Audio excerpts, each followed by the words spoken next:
الرجيم. بسم الله الرحمن الرحيم.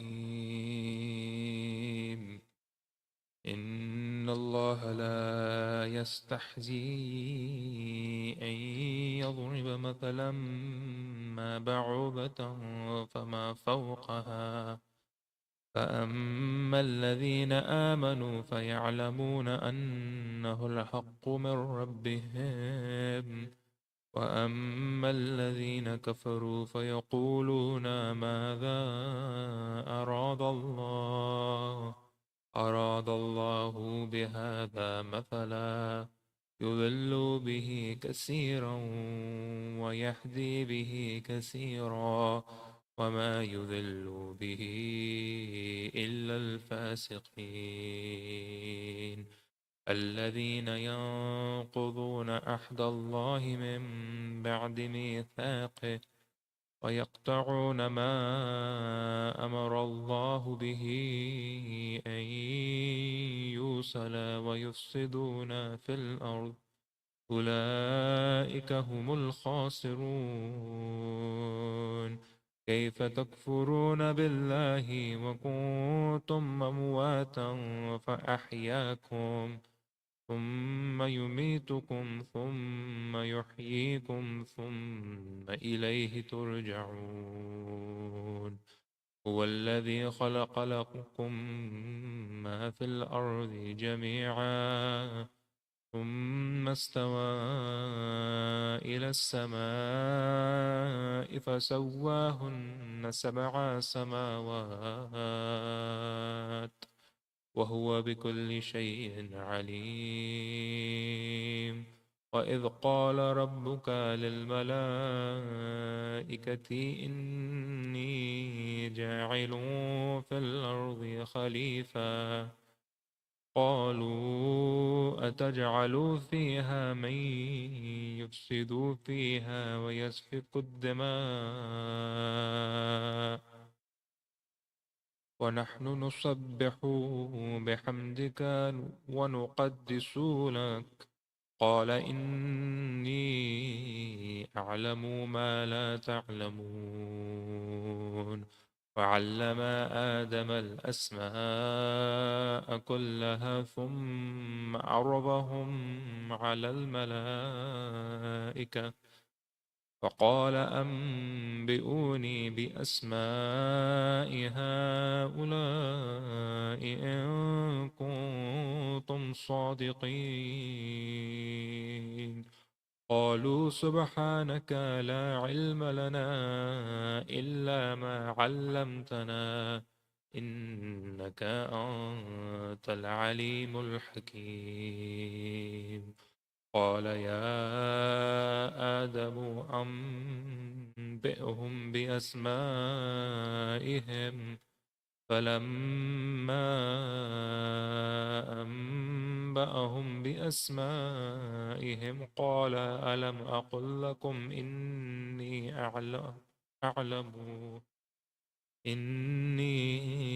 أعلم غيب السماوات والأرض وأعلم ما تبدون وما كنتم تكتمون. وإذ قلنا للملائكة اسجدوا لآدم فسجدوا إلا إبليس أبى واستكبر وكان من الكافرين.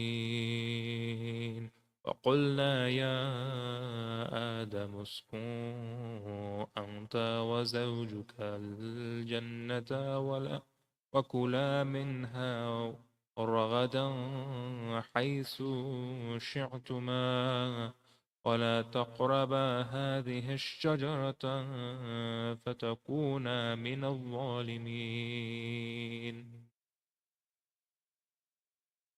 فأزلهما الشيطان عنها فأخرجهما مما كان فيه وقلنا اهبطوا بعضكم لبعض عدو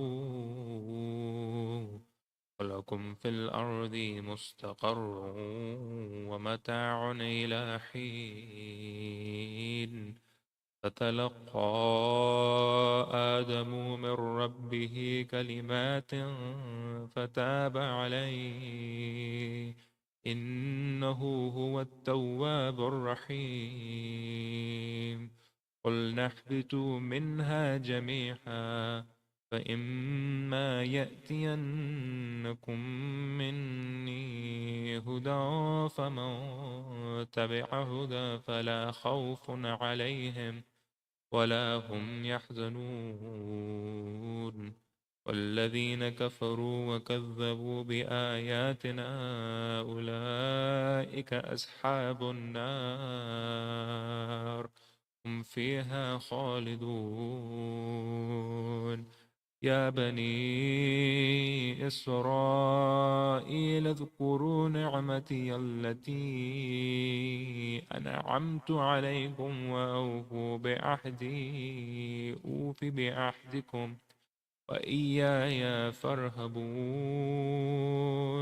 وآمنوا بما أنزلت مصدقا لما معكم ولا تكونوا أول كافر به ولا تشتروا بآياتي ثمنا قليلا وإياي فاتقون. ولا تلبسوا الحق بالباطل وتكتموا الحق وأنتم تعلمون. وأقيموا الصلاة وآتوا الزكاة واركعوا مع الراكعين.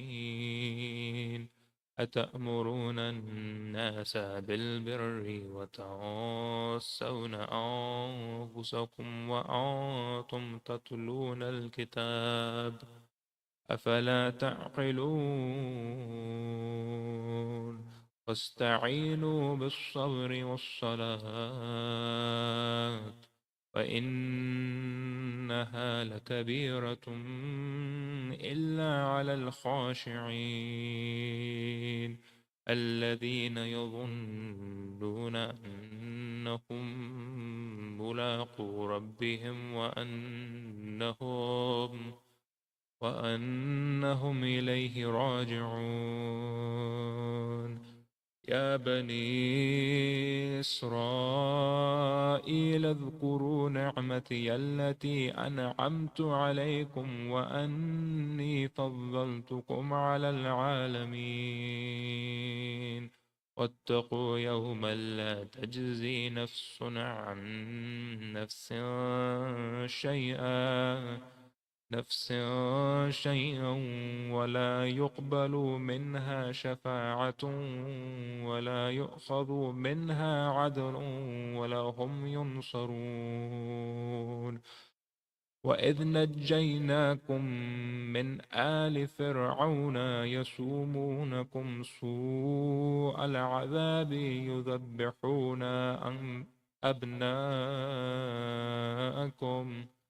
أبناءكم ويستحيون نساءكم وفي ذلكم بلاء من ربكم عظيم. وإذ فرقنا بكم البحر فأنجيناكم وأغرقنا آل فرعون وأنتم تنظرون. وإذ واعدنا موسى 40 ليلة ثم اتخذتم العجل من بعده وأنتم ظالمون. ثم عفونا عنكم من بعد ذلك لعلكم تشكرون. وإذ آتينا موسى الكتاب والفرقان لعلكم تهتدون. وإذ قال موسى لقومه يا قوم إنكم ظلمتم أنفسكم باتخاذكم العجل فتوبوا إلى بارئكم فاقتلوا أنفسكم ذلكم خير لكم عند بارئكم فتاب عليكم إنه هو التواب الرحيم. وإذ قلتم يا موسى لن نؤمن لك حتى نرى الله جهرة فأخذتكم الصاعقة وأنتم تنظرون ثم بعثناكم من بعد موتكم لعلكم تشكرون وظللنا عليكم الغمام وأنزلنا عليكم المن والسلوى كلوا من طيبات ما رزقناكم وما ظلمونا ولكن كانوا أنفسهم يظلمون. وإذ قلنا ادخلوا هذه القرية فكلوا منها حيث شئتم رغدا وادخلوا الباب سجدا وقولوا حتة نغفر لكم خطاياكم وسنزيد المحسنين. فبدل الذين ظلموا قولا غير الذي قيل لهم فأنزلنا على الذين ظلموا رجزا من السماء بما كانوا يفسقون. وإذ استسقى موسى لقومه فقلنا اضرب بعصاك الحجر فانفجرت منه 12 عينا قد علم كل أناس مشربهم كلوا واشربوا من رزق الله ولا تعثوا في الأرض مفسدين. وإذ قلتم يا موسى لن نصبر على طعام واحد فادع لنا ربك يخرج لنا مما تنبت الأرض من بقلها وقثائها وفومها وعدسها وبصلها قال تبدلون الذي هو أدنى بالذي هو خير اهبطوا مصرا فإن لكم ما سألتم وضربت عليهم الذلة والمسكنة وباءوا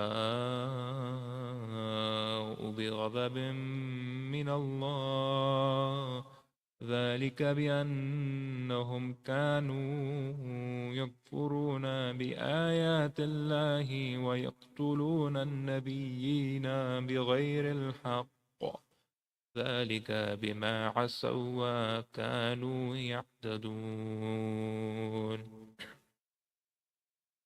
إن الذين آمنوا والذين هادوا والنصارى والصابئين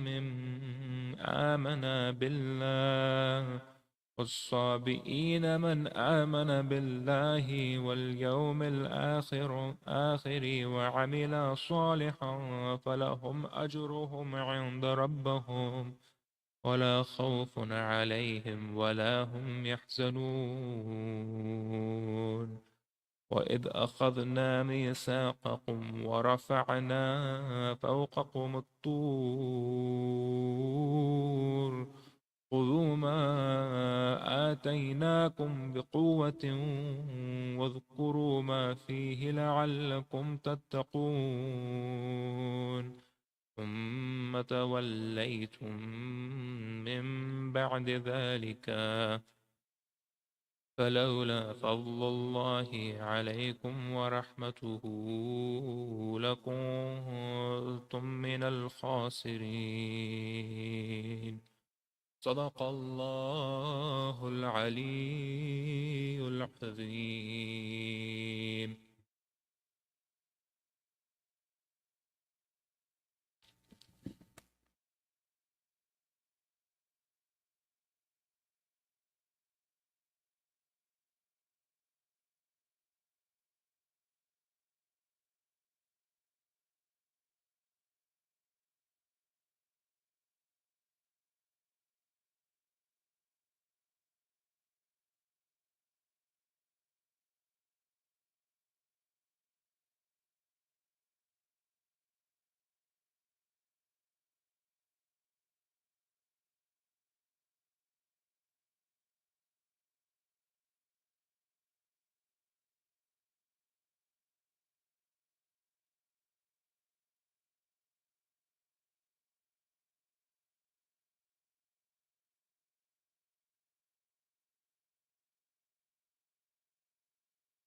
بسم الله الرحمن الرحيم. اللهم إني أفتتح الثناء بحمدك،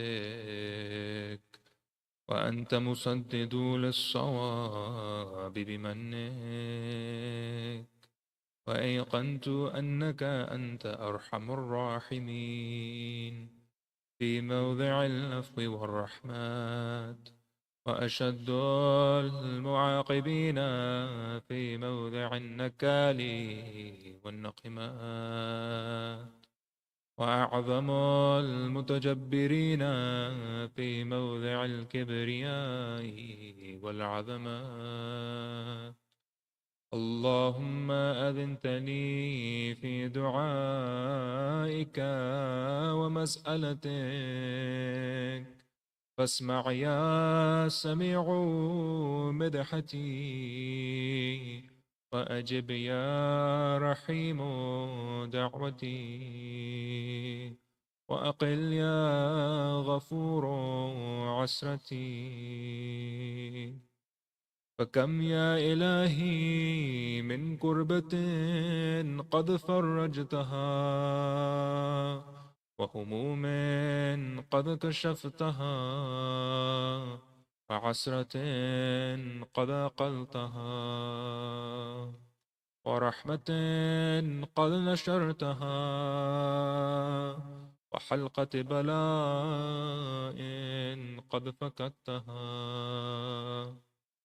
الحمد لله الذي لم يتخذ صاحبة ولا ولدا، ولم يكن له شريك في الملك، ولم يكن له ولي من الذل، وكبره تكبيرا. اللهم صل. الحمد لله بجميع محامده كلها، على جميع نعمه كلها. الحمد لله الذي لا مضاد له في ملكه، ولا منازع له في أمره. الحمد لله الذي لا شريك له في خلقه، ولا شبيه له في عظمته. الحمد لله الفاشي في الخلق يمرو، وحمده الظاهر بالكرم مجدو، الباسط بالجود يديه، الذي لا تنخص خزائنه، ولا يزيده كثرة العطاء إلا جودا وكرما. إنه هو العزيز الوهاب. اللهم إني أسألك قليلا من كثير مع حاجة بي إليه عظيم، وغناك عنه قديم، وهو عندي كثير، وهو عليك سهل يسير.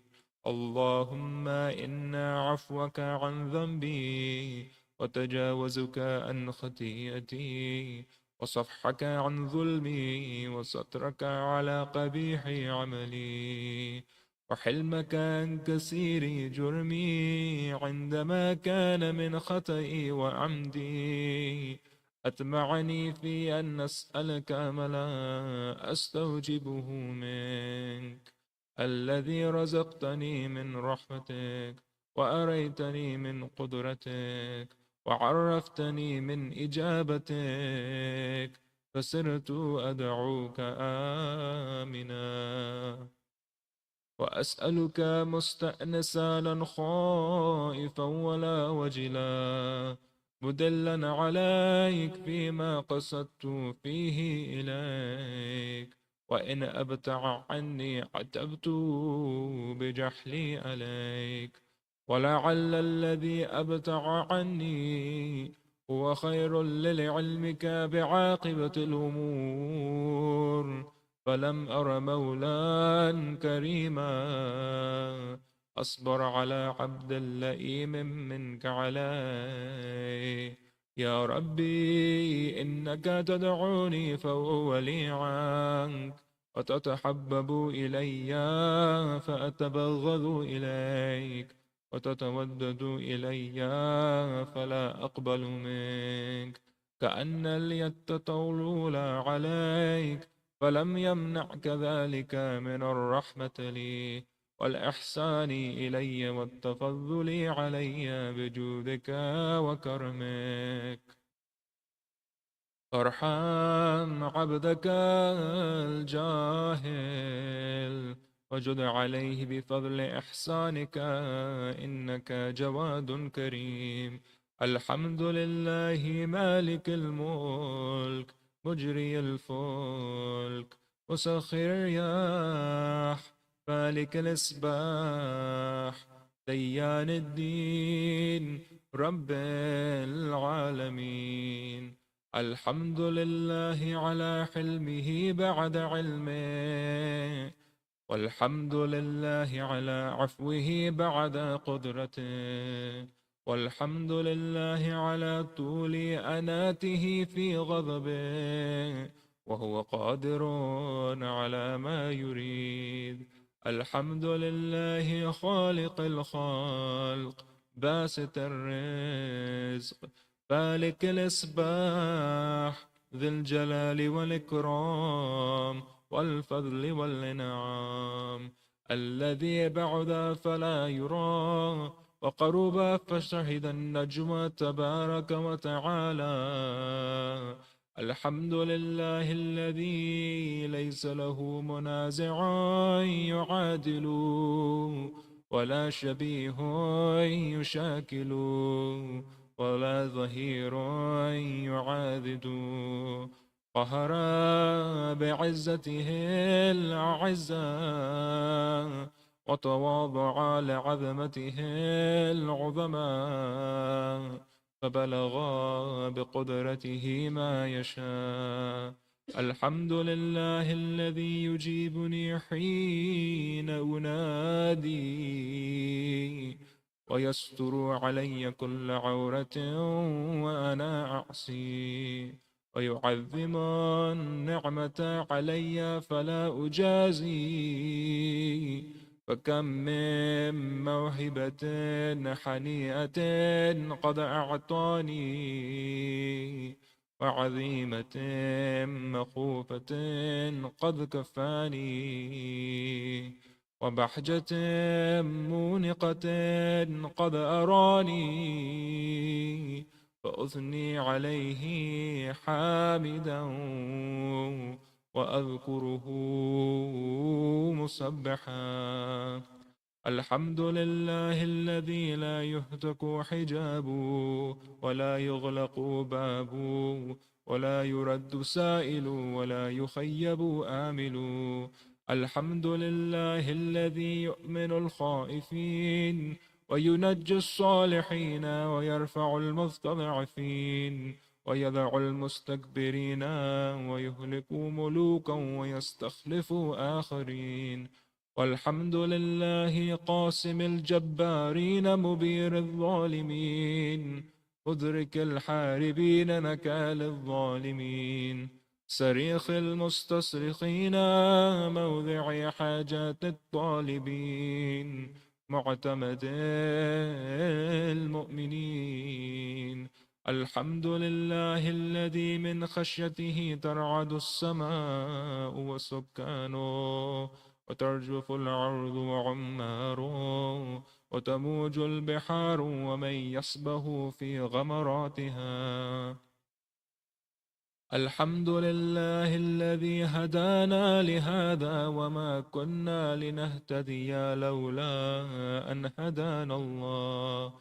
الحمد لله الذي يخلق ولم يخلق ويرزق ولا يرزق ويطعم ولا يطعم ويميت الأحياء ويحيي الموتى وهو حي لا يموت بيده الخير وهو على كل شيء قدير. اللهم صل على محمد عبدك ورسولك وأمينك وصفيك وحبيبك وخيرتك من خلقك وحافظي سرك مبلغ رسالتك، أفضل وأحسن وأجمل وأكمل وأزكى وأنمى وأطيب وأظهر وأسنى وأكثر ما صليت وباركت وترحمت وتحننت وسلمت على أحد من عبادك وأنبيائك ورسولك وصفوتك وأهل الكرامة عليك من خلقك. اللهم وصل على علي أمير المؤمنين ووصي رسول رب العالمين عبدك ووليك وأخي رسولك وحجتك على خلقك وآيتك الكبرى والنبأ العظيم. وصل على صديقة الطاهرة فاطمة سيدة النساء العالمين وصل على سبط الرحمن وإمامي الهدى الحسن والحسين سيدي شباب أهل الجنة. وصل على أئمة المسلمين علي بن الحسين ومحمد بن علي وجعفر بن محمد وموسى بن جعفر وعلي بن موسى ومحمد بن علي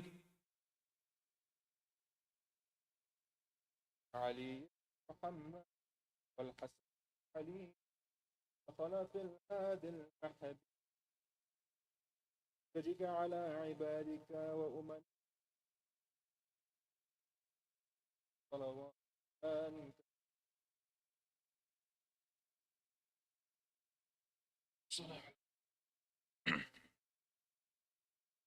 اللهم وصل على ولي أمرك القائم المؤمل والعدل المنتظر وحفه بملائكتك المقربين وأيده بروح القدس يا رب العالمين. اللهم اجعله الداعي إلى كتابك والقائم بدينك استخلفه في الأرض كما استخلفت الذين من قبله أكل له دينا الذي ارتديته له عبدله من بعد خوفه أمنا يعبدك لا يشرك بك شيئا. اللهم أعزه وأعزز به وانصره وانتصر به وانصره نصرا عزيزا وافتح له فتحا يسيرا واجعل له من لدنك سلطانا نصيرا. اللهم أظهر به دينك وسنة نبيك حتى لا يستخفي بشيء من الحق مخافة أحد من الخلق. اللهم إنا نرغب إليك في دولة كريمة تعز بها الإسلام وأهله وتذل بها النفاق وأهله وتجعلنا فيها من الدعاة إلى طاعتك والقادة إلى سبيلك وترزقون بها كرامة الدنيا والآخرة. اللهم ما عرفتنا من الحق فحملنا وما قصرنا عنه فبلغنا. اللهم المم به شعفنا وشعب به صدعنا وارتق به فتقنا وكسر به قلتنا وأعزز به ذلتنا وأغني به عائلنا واقضي به عن مغرمنا واجبر به فقرنا وسد به خلتنا ويسر به عسرنا وبيد به وجوهنا وفك به أسرنا وأنجح به طلبتنا وأنجز به مواعيدنا واستجب به دعوتنا وأعتنا به سؤلنا وبلغنا به من الدنيا والآخرة آمالنا وأعتنا به فوق رغبتنا يا خير المسؤولين وأوسع المعطين. اشفي به صدورنا وأذهب به غيظ قلوبنا واحدنا به لما اختلف فيه من الحق بإذنك إنك تهدي من تشاء إلى صراط مستقيم. وانصرنا به على عدوك وعدونا إله الحق آمين. اللهم إنا نشكو إليك فقد نبينا صلواتك عليه وآله وغيبة ولينا وكسرة عدونا وقلة عددنا وشدة الفتن بنا وتزاهر الزمان علينا فصل على محمد وآله وعنا على ذلك فتح منك تعجل وبذر تكشف ونصر تعز وسلطان حق تظهر ورحمة منك تجللنها وعافية منك تلبسنها برحمتك يا أرحم الراحمين. اللهم صل على محمد وعلى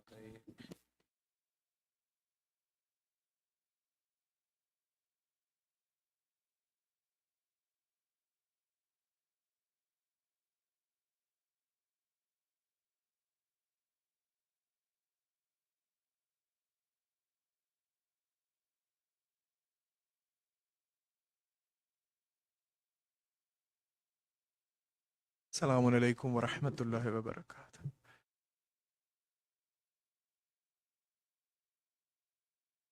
A reminder for the programs that are planned. We have Malaika, Alhamdulillah. People are still coming.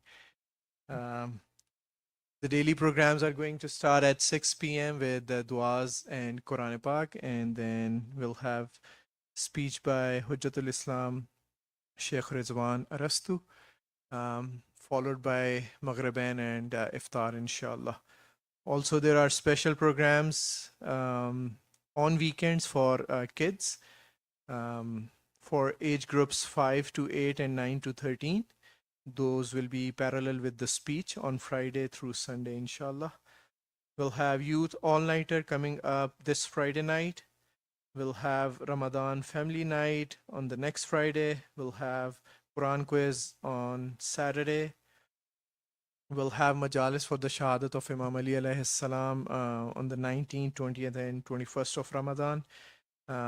It will be in English as well as Urdu parallel speeches. For Urdu, we'll have our visiting scholar Maulana Tahir Hassan Gadiri. And then on Saturday, April 6th, we'll have a pre-Eid Chandrat, inshallah. Let's recite 5 times Amma Yujib for all those who are facing calamities all around the world, especially people of Palestine, those who are not feeling well, especially mother of brother Taha Abidi, Asim Bhai, and for all those who are facing any kind of mental or physical difficulties with as-salawat. Allahumma salli ala Muhammadin wa ali Muhammad wa ajil faraj. Bismillahir Rahmanir Rahim.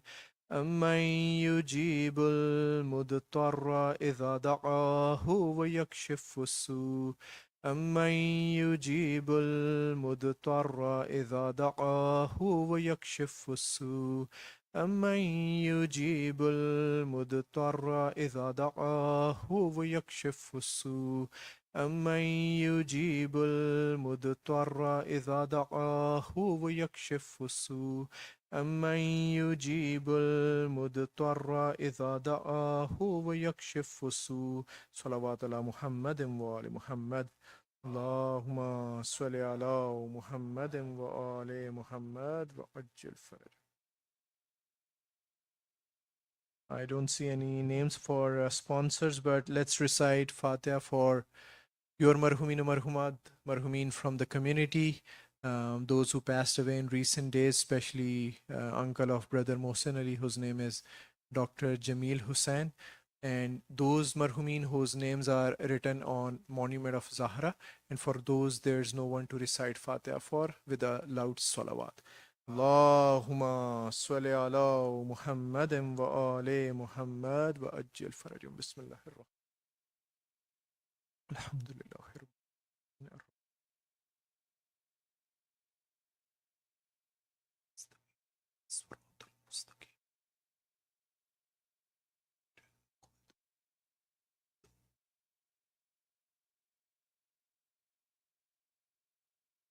Also, we have Ramadan sponsorship list put up on the notice board outside kitchen. If you haven't put your name and you want to sponsor an iftar, you can please go ahead and put your name, inshallah.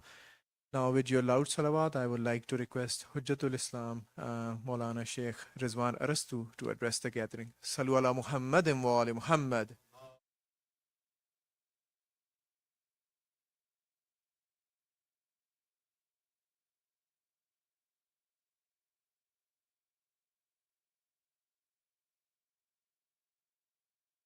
بسم الله الرحمن الرحيم الحمد لله رب العالمين والصلاة والسلام على أشرف الأنبياء والمرسلين حبيب إله العالمين أبي القاسم المصطفى محمد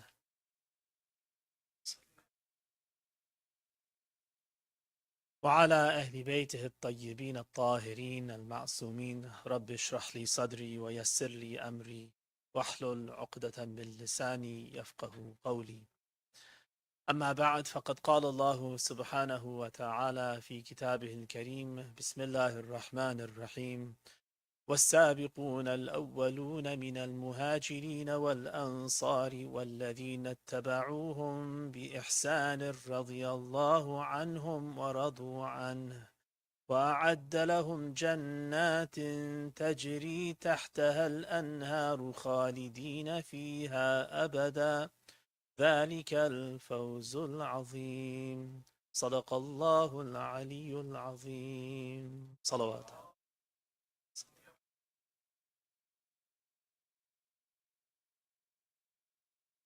Yesterday I mentioned that we're going to be discussing stories of different companions of the Prophet and the Imams.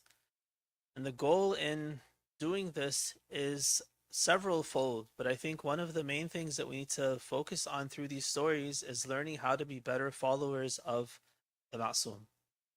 We're not looking to them to become like them, except in all their virtues that they have. The Ma'soomin are role models, they're paragons of all human virtue, yes, but to learn how to be followers of the Imam, we need to look to those who were the followers of the Imams and of the Prophet in their own time. And by examining their lives, we become familiar with them, we start to admire them and know them, and then we can also aspire to act in ways with our Imam as they acted with the Ma'soom of their time and the Hujjah of their time. One of the personal experiences I had as I went on this journey of learning about my Imams, I remember I came into Ithna Ashari Shi'ism late in my life. I was in university when I converted from Ismailism over to being Ithna Ashari and Imami. And I learned about the Imams and I learned about Islam through books before I got to the Hawza. And I remember learning about the Imams, and it seemed like each one was just a cookie cutter of the other. But the books that I read, each Imam would list, birth dates and death dates, and certain details would be different. But the qualities, the attributes of the Imams were all the same, which is fine in a way. It's true in a way because they're all at the peak of humanity and virtue. But what I didn't understand or didn't see was that each Imam was a different person and had a different personality and lived in a different time. And it wasn't until I started engaging through a hadith and seeing the interactions of the Imams with their companions or with other people besides their companions, through those interactions, each interaction would give me a window into the personality of the Imam and some details that became kind of the color that came into this picture of the Imam in my mind. Instead of just being this outline where every Imam looked like the same shadow of the other and a silhouette of the other, each one had a different color, and I could see them as individuals and their companions as individuals and the circumstances of their time also as different from one another. And so it became much more robust kind of a relationship that I could start to develop with each of the Imams individually. So that, I think, is one of the things that we can take away from these stories as we go through them. Recite salawat ala Muhammad wa ali Muhammad. Yesterday I shared a story of one of the companions of Rasulullah, an Ansari by the name of Bara ibn Ma'rur. and we learned about his connection to the Qibla and to what's known as Tahwilul Qibla, the diversion of the Qibla from Baytul Maqdis to the Kaaba. Today I want to tell you a story about really two different companions. These are companions of various imams. We're going to start with a companion of the eighth imam. And in the story and in the interaction between the eighth imam and this companion, there'll be a reference, an allusion to a companion of Imam Ali alayhi salam. And so we'll go to his story as well, and we'll combine both those stories because they are related and each one has a connection to the other. The first companion we're going to look at is by the name of Ahmad ibn Muhammad ibn Abi Nasr al-Bazanti. It's quite a mouthful. I know the names get very complicated. This Ahmad ibn Muhammad ibn Abi Nasr al-Bazanti, we'll call him Bazanti. He is a member of a group of companions of the 5th, 6th, 7th, and 8th Imams known as Ashabul Ijma'. Right, so who are these people? There are 18 companions that our ulama have identified as being companions of they're scholar companions. So we had some companions who were outstanding in other ways. We had warriors, we had people who were poets, we had people who had other duties that the imams would give them. But there are certain ulama amongst the companions of these 5th through the 8th imams, and they were of such a caliber in their character as scholars, where they would only narrate a hadith from the imam if they themselves were completely sure that this was actually from the imam. So their system of vetting, their standard that they held themselves to was very high, and it was recognized by all as being very high. And they're known as Ashabul Ijma'. The phrase that our Rijal and our hadith scholars use is أجمعت العصابة على تصحيح ما يصح عنهم. That there's almost a consensus or something like a consensus of our ulama that whatever you can attribute to one of these 18, if you can get from Shaykh al-Kulaini to Ahmad ibn Muhammad ibn al-Bazanti, or if you can get from Shaykh Saduq to Muhammad ibn Muslim or Zurarat ibn A'yan, any of these 18, once you get to them, then you can be confident that whatever they're transmitting from the Ma'soom is reliable. All you have to worry about is what is our connection from us to them. But once it gets to them, then you can be sure that whatever they're transmitting, even if you don't know who they're transmitting it from, but because they were of that caliber and their scholarship was of that caliber, we're able to rely on them and say, if they said it, if they said that the Ma'soom said it, then we trust it. So that gives you an inkling into the caliber of these people. So Al-Bazanti is one of them. We're told in the story that he, along with some of the other Ashabul Ijma', some of these other members of the same group of 18, they were contemporaries of the 8th Imam, and they go into the 8th Imam's presence. It's not clear from the hadith whether it's in Medina or in Khurasan, but they enter into the Imam's presence, they have some exchanges with him, and when they get ready to get up and leave, they all start to go, and Imam Rida alayhi salam calls on Al-Bazanti and says, Ahmad, not you. You stay. And so the others leave, he stays, and he says that we spent the whole night in discussion. The Imam would tell me things, I would ask him questions. When I ran out of questions, he would continue to teach me, and like that we had this exchange until it went into the late hours of the night. At one point, the Imam Rida alayhi salam looks at Al-Bazanti and he says, are you planning on staying or leaving? And so with good adab, he says, it's up to you. You're my host. If you say go, I go. If you say stay, I stay. So the Imam says, oh, it's late. Your family's asleep. Why don't you stay here? So he calls in one of his servants, and he tells this servant lady that this man is my guest. Prepare a bed for him. Take my bed, my pillow, put it into this room, and have him sleep there. Make him comfortable. So this is the setting for the story when Bazanti goes in. Imam Rida leaves him for the night and goes into his own chambers. This Bazanti thinks he's alone and he goes into sajda. And he says in his own words, in his own report, he says, ظننت أنه قد دخل خررت لله ساجدا. I fell down before Allah in sujood. فقلت الحمد لله حجة الله ووارث علم النبيين أنس بي من بين إخواني وحببني. According to one of his reports, he says that he praised Allah in sajda. He goes into sajda to shukr and says, Alhamdulillah, that the proof of Allah, the hujjah of Allah, and the inheritor, the heir of the knowledge of all the prophets, has taken a special liking to me out of all of my companions or all of my friends, and he has a special love for me. Right? So just think what he's doing. He goes into sajda to shukr, to appreciate this blessing of Allah, and he makes this dua and this praise of Allah for this special blessing. As he's saying this,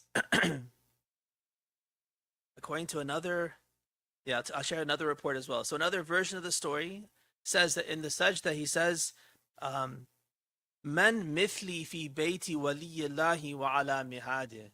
Who in the world has this kind of opportunity and this kind of blessing that I am in the house of the vicegerent of God and lying on his own bed, his own mattress.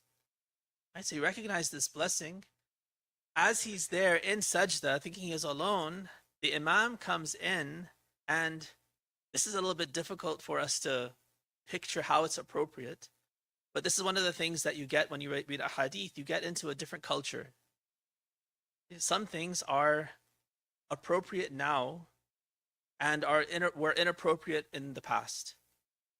I think about clothing, for instance. The way we dress now. I came on the airplane over here, and it struck me. I watch some period dramas sometimes, and you look back in like the Victorian times, how people would dress when they traveled, and they would dress to a T, suits and layers and ties and hats and like every single paraphernalia of clothing, and they would dress just perfectly to go on a train journey or a car journey or whatever they had at the time. And now you look in the airport, or you look and you see people in tattered clothes. It looks like they just wore their pajamas and came out, and they look so shabby. And sometimes it's hard to tell. One time we were walking around our city looking for homeless people to give some food to, and we could not tell from appearance who was homeless and who was not. There was a time when it was clear that some people are dressed well, decently, they're clean, and some people, obviously, if you're homeless, then you have no access to hygiene, and your clothing is going to be, of a low quality and dirty and these kinds of things. Look at people and kind of see, I'm not sure, can't tell from any clues from the outside whether they're homeless or whether they're just regular people. It's become that bad in our society, right? The norms have become so deteriorated, and something so superficial as clothing, that people don't care about how they look and that they dress decently. It's one of my pet peeves, coming to the masjid. Sometimes people will come looking very shabby. A Jum'ah prayer where you're supposed to خُذُوا زِينَتَكُمْ عِنْدَ كُلِّ masjid. Wear your best clothes when you come to the masjid at time of prayer. And then you see teenagers it's usually teenage boys are the main culprits, but sometimes adults as well. And jeans and sweatpants, torn knees, and short shirts that when they do sajda, their back is exposed, and just very, very hair messy. What a shame. We have a religion that teaches us to be beautiful, that she teaches us to be clean and groomed, that we should look the best, especially at the time when you're coming to the masjid. And if we're abandoning that sunnah and falling into the norms of the times that we live in, then that's really a shame. So one of the things, so the challenge here is that as he's in sajda praising Allah for this blessing, the imam comes in, the 8th imam, and the hadith says that he takes his foot and he kind of pushes him a little bit to get his attention. Right? You might think he comes and like, very respectfully puts his hands on him or something like that if he wants to talk to him when he's in sajda. But the hadith says that he used his foot or his leg and kind of bumped up against him and said, get up. Right? Quite challenging. Again, because the norms are different. And there is definitely the imam was trying to discipline him. We'll see what he says, how he disciplines him. So it seems like probably the imam was trying to put him in his place. Right? You might be surprised. I don't know what your reaction was to the previous part of the story. The dua he made it seemed like he was doing the right thing. He experienced a blessing with the imam, and it seemed like he was doing the right thing. He's in sajda, praising Allah for the blessing. But here the imam is now going to discipline him. And the way he does it seems quite disrespectful to us.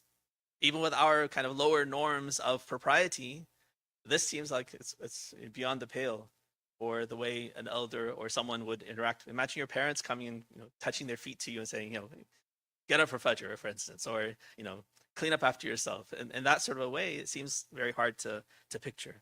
But anyway, the hadith tells us this, and it gives us a glimpse into the culture of the time. Maybe this was appropriate, and definitely it's appropriate because the imam is doing it, and the reaction you'll see from this companion is also appropriate. It's not that he's shocked, how dare you touch me with your foot or this or that. He takes the message very appropriately. So what does the imam say? The imam, in one of the narrations, he tells him, he grabs his hand and he tells him actually a story of a time from Amir al-Mu'mineen. So the story becomes instructive for him. This is again in the 8th Imam's time with al-Bazanti. He tells him as a lesson for what he is doing wrong and what he needs to be aware of. He says that there was a time when Sa'sa' ibn Sawhan was ill, and he was visited in his illness by Amir al-Mu'mineen Ali ibn Abi Talib alayhi salam.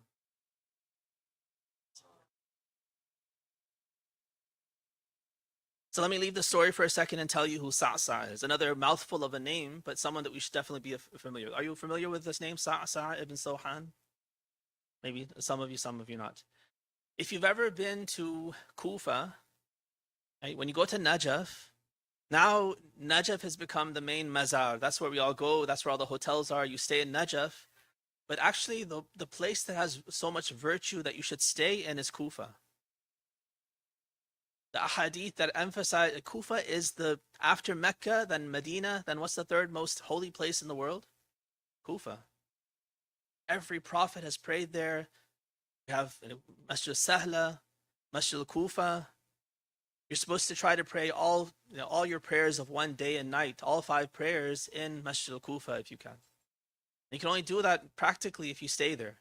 But there are no hotels in Kufa. I've tried. I've looked. You have to stay in Najaf, and then you have to keep on going back and forth, or just spend the whole day and just stick it out and go from Fajr till evening time and pray all your prayers there. But when you go to Kufa, so Kufa is an amazing place. You should definitely go there and spend a lot of time in doing ibadah there. One of the important places in Kufa to visit is Masjid al-Sahla. Right? Masjid al-Sahla. And this is important for so many reasons. Again, we have, if you do the a'mal of Masjid al-Sahla, if you can remember, if you've been there before, you have the home of Idris, and you have the home of, a place where Ibrahim alayhi salam prayed. All the different prophets have prayed, and you kind of go through the motions and go to different places where they prayed. And one of the places of significance there is that this is supposed to be the home of Imam al-Hujjah, salamullahi alayhi, when he returns.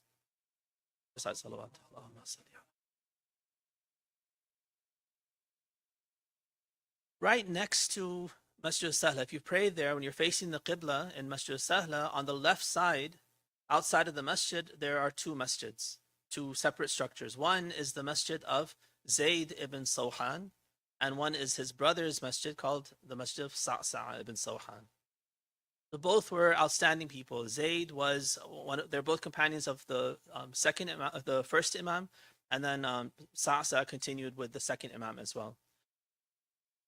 Zayd died in the battle of Jamal, and his dying words, maybe I'll tell that as a separate story, but his dying words as he's dying, Imam Ali alayhi salam comes to his side as he's struck down and dying on the battlefield, and his last words are of praise of Amir al-Mu'mineen. and he dies with the prayers and in the arms of Amir al-Mu'mineen. His brother Sa'sa'a was known for his eloquence. Imam Ali calls him Al-Khatib al-Shahshah. Al-Khatib al-Shahshah. Someone who has such a, not a sweet tongue, an eloquent tongue, but it's also a very sharp tongue. He speaks fast, he has the best words, the best expressions. He knows exactly what to say at the right time. And Imam Ali uses him for that purpose as someone to go and give the message to people, go and deliver messages to people, go give a sermon, motivate them to come and join the army, and these kinds of things. Sa'sa is one of these people who does this. Sa'sa, there's one interesting story. This is, of course, where we are at now in his story. He's on his deathbed, but before that, there's a time after Amir al-Mu'mineen is martyred, and Imam Hassan salam has now signed the treaty with Muawiyah.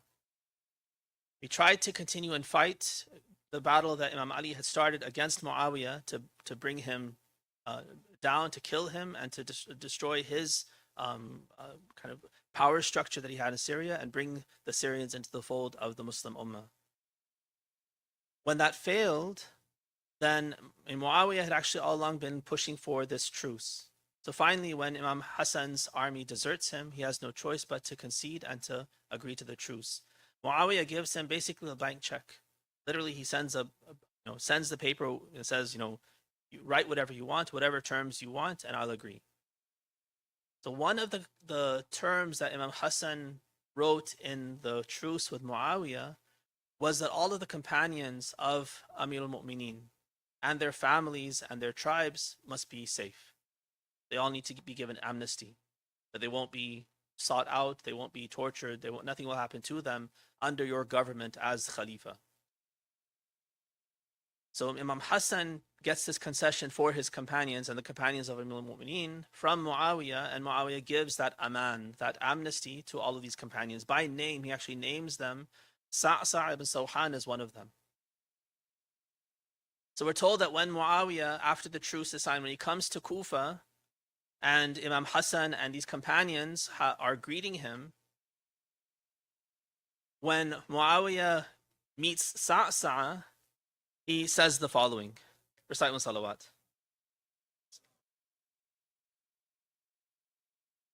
So Muawiyah, he knows who Sa'sa is, and he says, Wallahi inni kuntu la ubghidu an tadkhula fi amani. Muawiyah says that I very grudgingly admitted you into my amnesty. Hassan made the demand, I had to give it, but I didn't want to give it. I really hated, he used the word hate, I hated giving you amnesty of all these people. Immediately, what's Sa'sa's response? Wallahi ubghidu an usammiyaka bihadha al-ism. And I likewise hate from the bottom of my heart calling you by the following name, but I have to say, because my Imam has told me, I have to say, Assalamu alayka ya Khalifat Allah. But Sa'sa has the presence of mind to say that with that kind of courage to Muawiyah, that if you hate giving me amnesty, well, you're not alone. I also hate calling you this name of Amir al-Mu'mineen and Khalifa to Rasulullah and these kinds of things. It's a travesty that you have this kind of a title, but I have no choice but to say it based on the command of my true Imam, who's Imam Hassan. So the Muawiyah pushes him, kind of in a way calls his bluff and says, if you're truthful in saying Assalamu alayka ya Amir al-Mu'mineen, then he says, I want you to go up on the minbar and do la'an of Ali ibn Abi Talib. No? So Sa'sa goes up to the minbar of the Masjid of Kufa with all the crowd gathered, and he says, Ayyuhan nas, ataytukum min indi rajulin qaddama sharrahu wa akhara khayra. He tells the people, I'm coming to you on behalf of a person whose evil is present, who does so much evil and withholds all of his good. He says, وَإِنَّهُ أَمَرَنِي أَنْ أَلْعَنَ عَلِيًّا فَلْعَنُوهُ. I don't know if I can communicate the double entendre, effectively in English, but this one is a little bit easier. He says, he's commanded me to do la'an of Ali, so do la'an of him.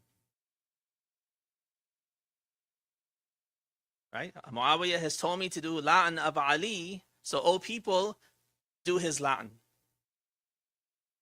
And everyone says, Allahumma ameen.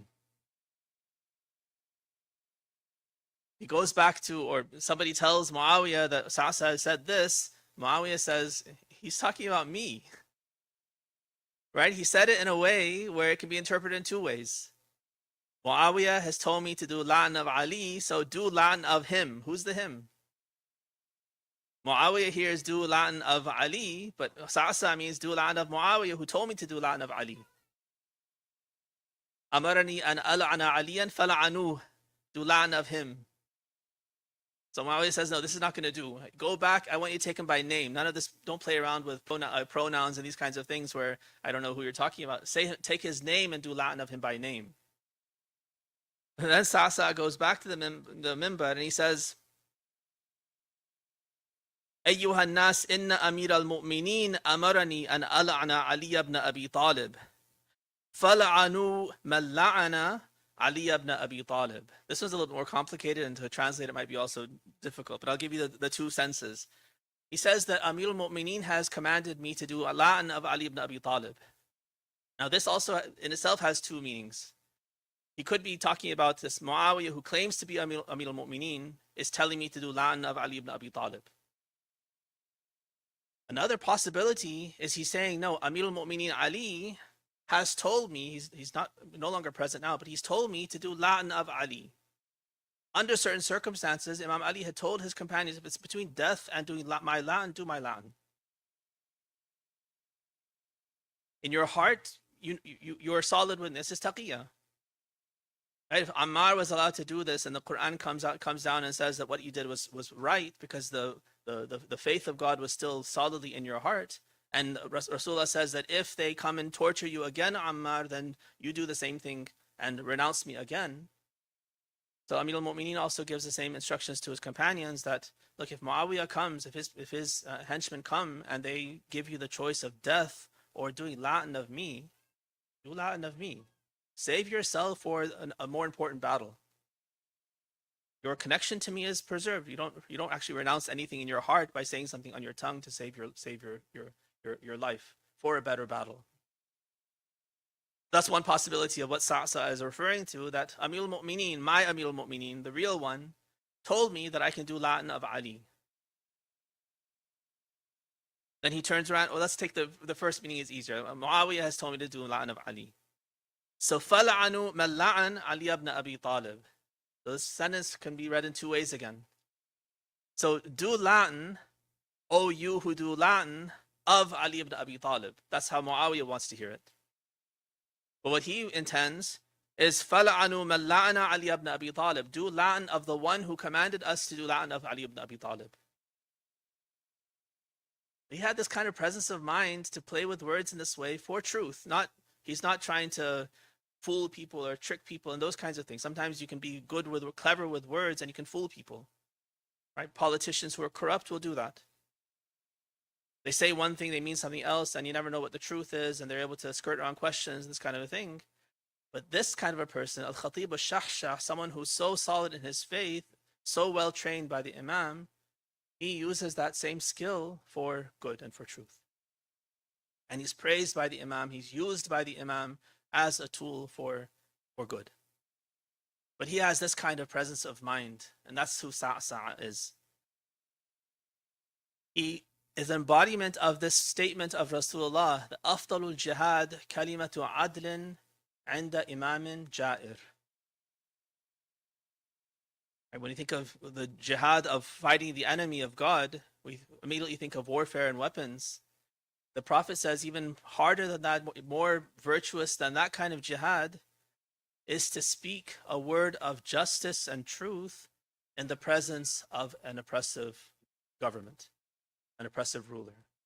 Kalimatu sidqin, kalimatu adlin, inda imamin ja'ir.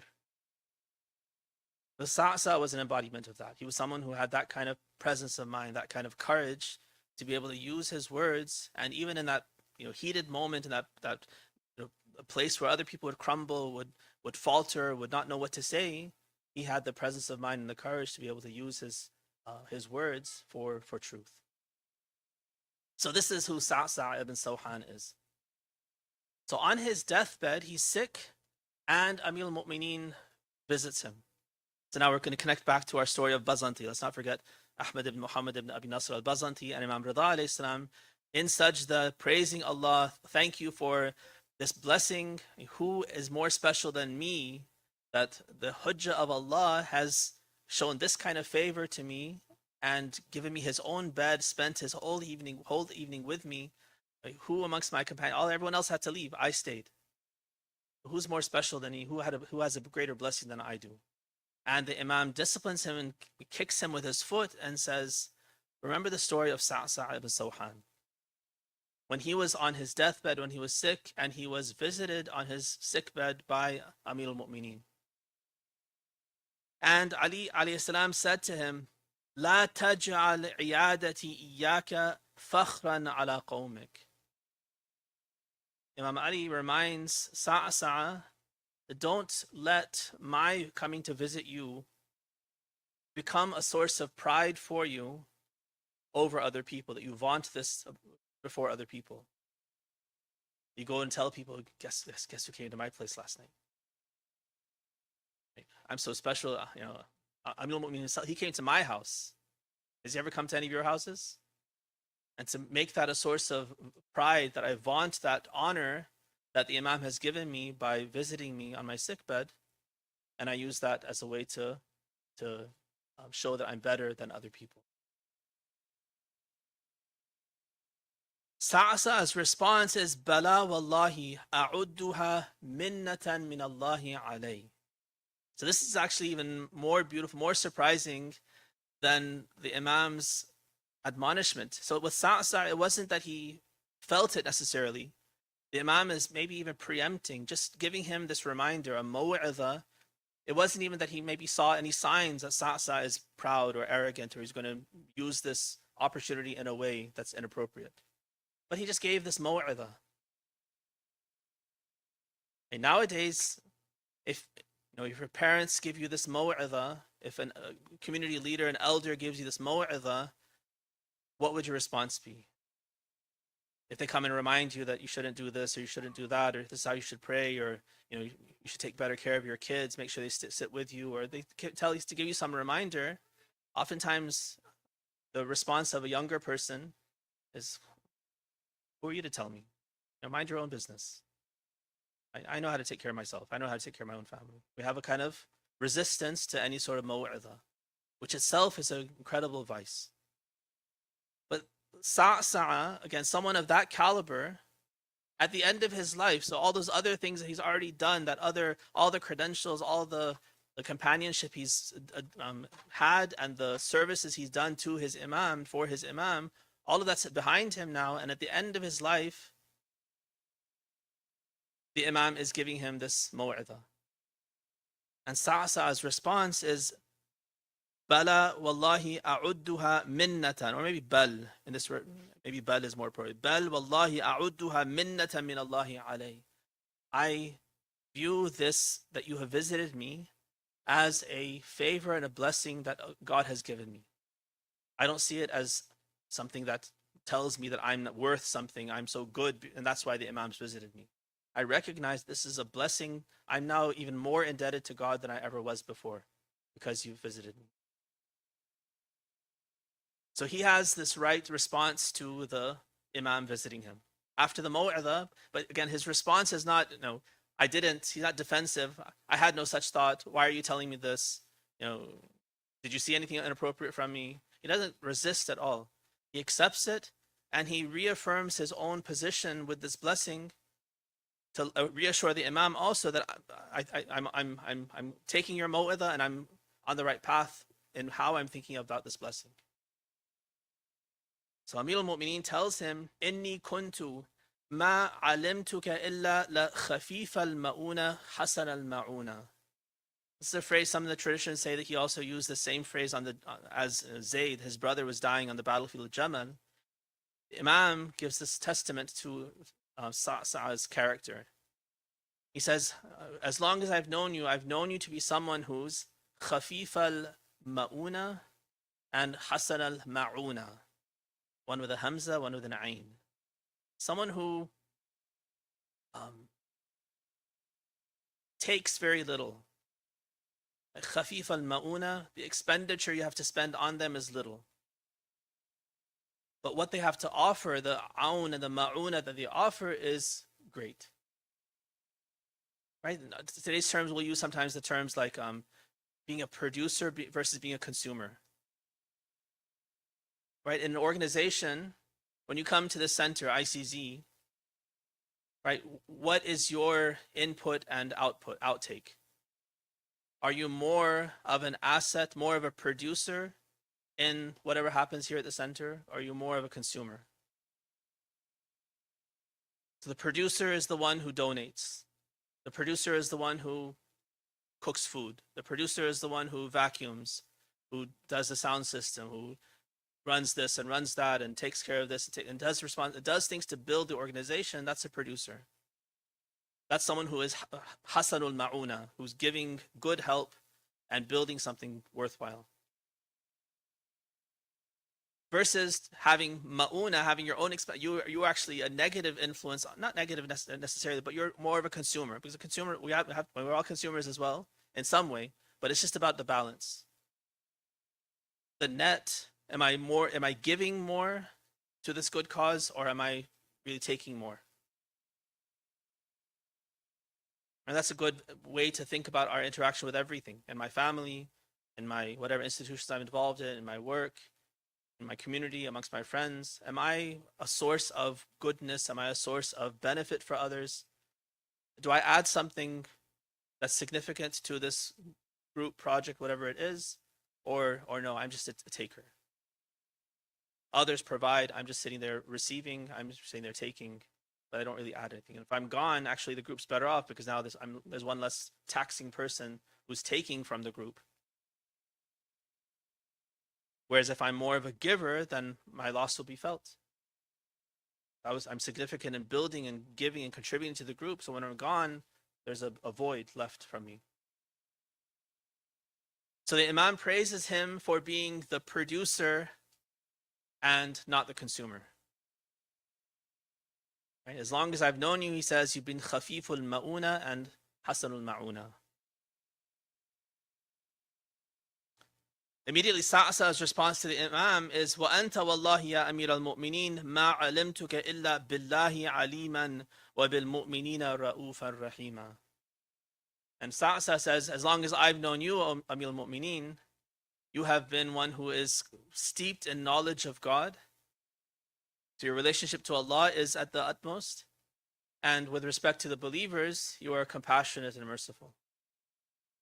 So again, he states his own position, his own understanding of who the Imam is, and states that kind of that testifies to that loyalty and that understanding of who the Imam is. So back to our story with Imam Rida alayhi salam, he reminds his own guest, Al-Bazanti, about the story of Amir al-Mu'mineen and Sa'sa as a way to indirectly give him some advice. What did he do wrong?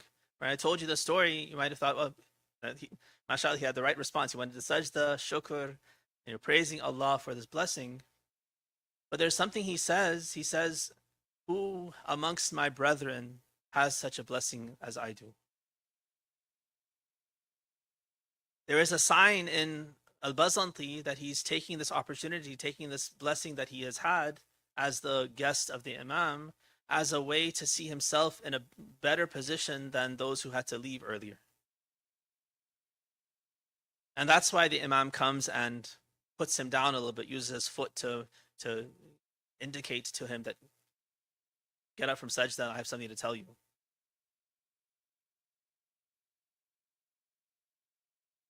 So again, we can just keep in mind who these people are. Ahmad ibn Muhammad ibn Abi Nasr al-Bazanti and Sa'sa ibn Sawhan, companions of these two Imams.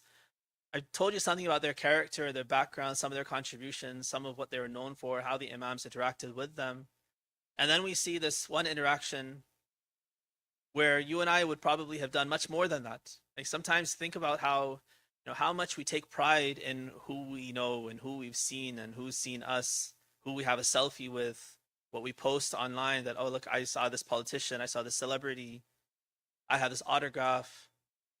And we take so much pride in those kinds of things. And we vaunt that. We show that God, I had this special opportunity. And those are nobodies. Those autographs and those pictures are nobodies. I was told by a fellow scholar that when he had gone for ziyarah back in maybe in the 90s, he had had the chance to visit with Seyed Sistani with a group, like everyone who goes is often able to do. But what he saw was that one of the people came up to Ayatul Sistani when you meet him at the end, and he or she brought a copy of the Risala and asked him to autograph it.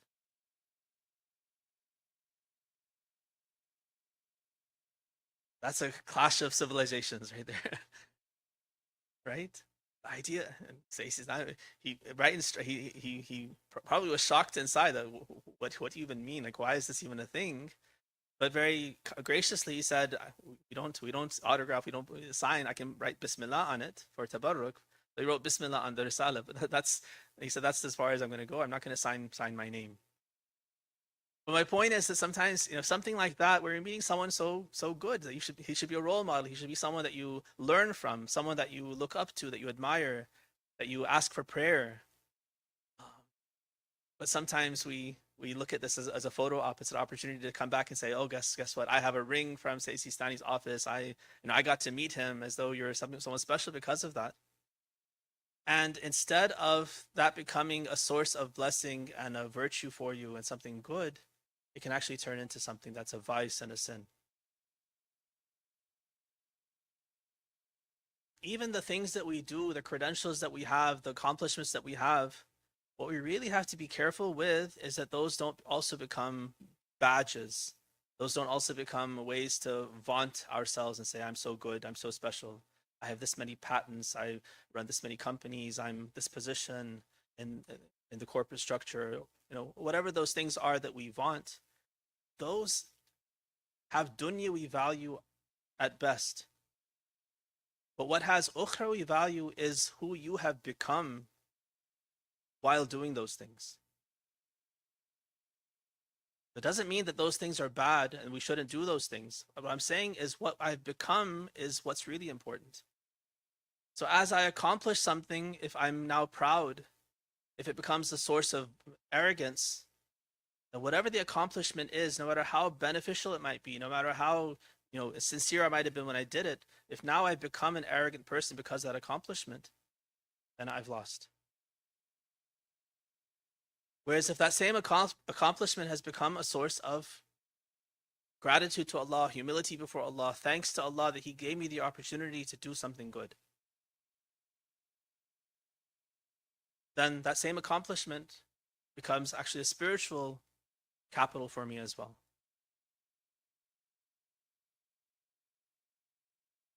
So these two people were special in that they had this opportunity to, with the Imam, the interaction with the Imam, but the effect is the same. If I have all these credentials and it becomes a source of pride, I'm better than people, I feel better than people, even something so subtle, like these people didn't even actually vaunt it. We weren't even, you and I can't even perceive what he said wrong until the Imam corrects him. And they're like, oh, maybe if I look really carefully, I can see something wrong. I have to really think about it before I can see a fault in what Al-Bazanti said in his Sajdat al-Shukr. Because he was at a higher status, much more refined in his character.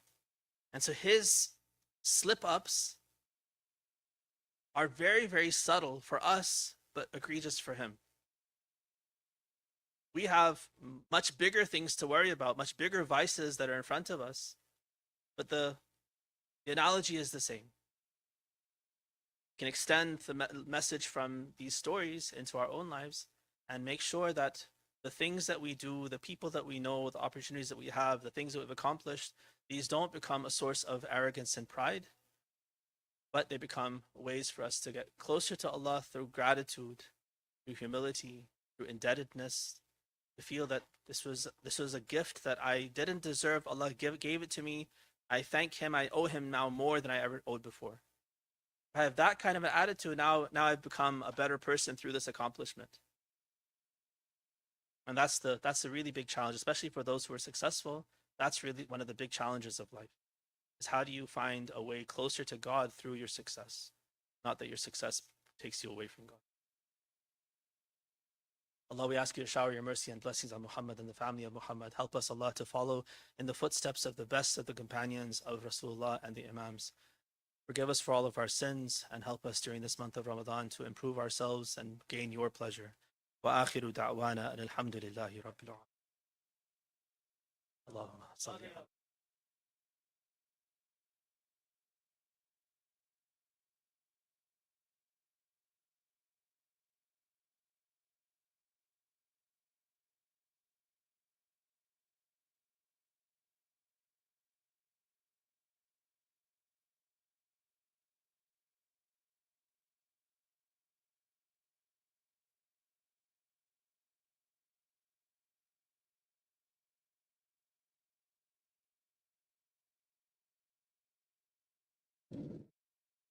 أعوذ بالله من الشيطان الرجيم.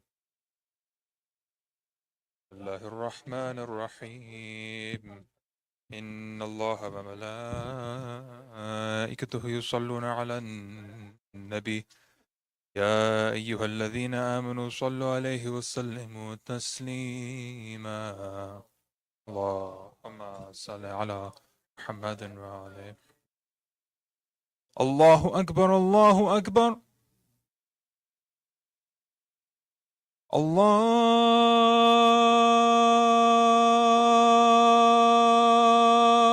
الله أكبر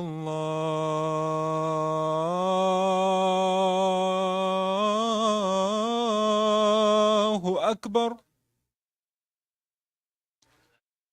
أشهد أن لا إله إلا الله.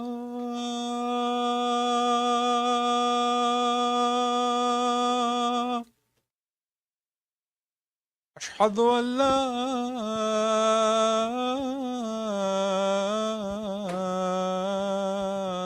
إله إلا الله.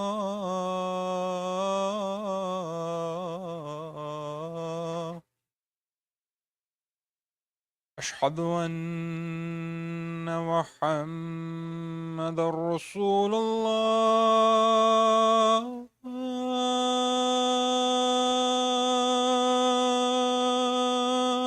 اللهم صل على محمد.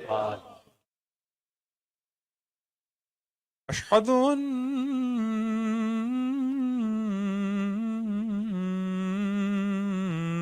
محمد رسول الله.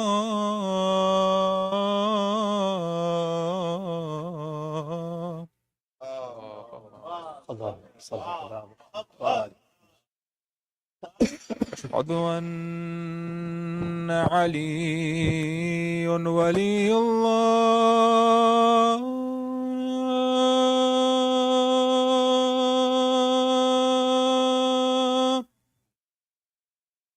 أشهد أن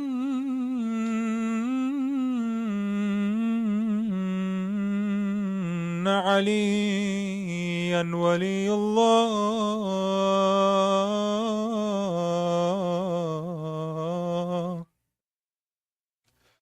حي على الصلاة.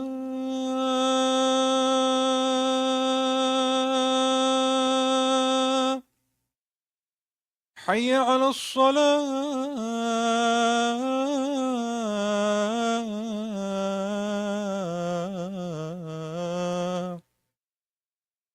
حي على الفلاح.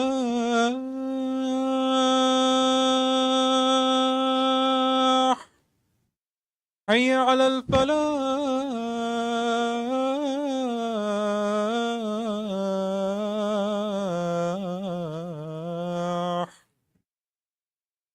حي على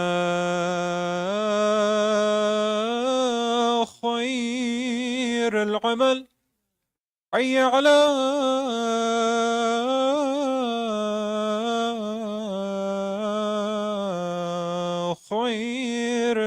وجل. الله أكبر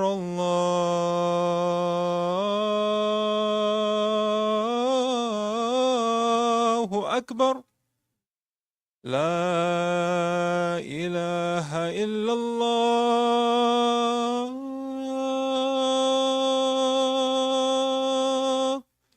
لا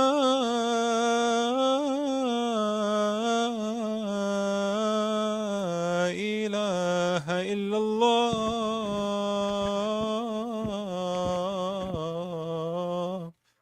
وصلى الله على حبيبه سيدنا محمد وآله وسلم. Brothers are requested to please move to your right. If you see any space, move to your right so that the people who are coming late, they can join easily. On your right. If you see space, on your right, please. الله أكبر الله أكبر أشهد أن لا إله إلا الله أشهد أن لا إله إلا الله أشهد أن محمدا رسول الله صلى الله عليه وآله أشهد أن محمدا رسول الله صلى الله عليه وآله وأن عليا ولي الله. حي على الصلاة حي على الصلاة حي على الفلاح حي على الفلاح حي على خير العمل حي على خير العمل. قد قامت الصلاة قد قامت الصلاة. الله أكبر الله أكبر لا إله إلا الله. الله أكبر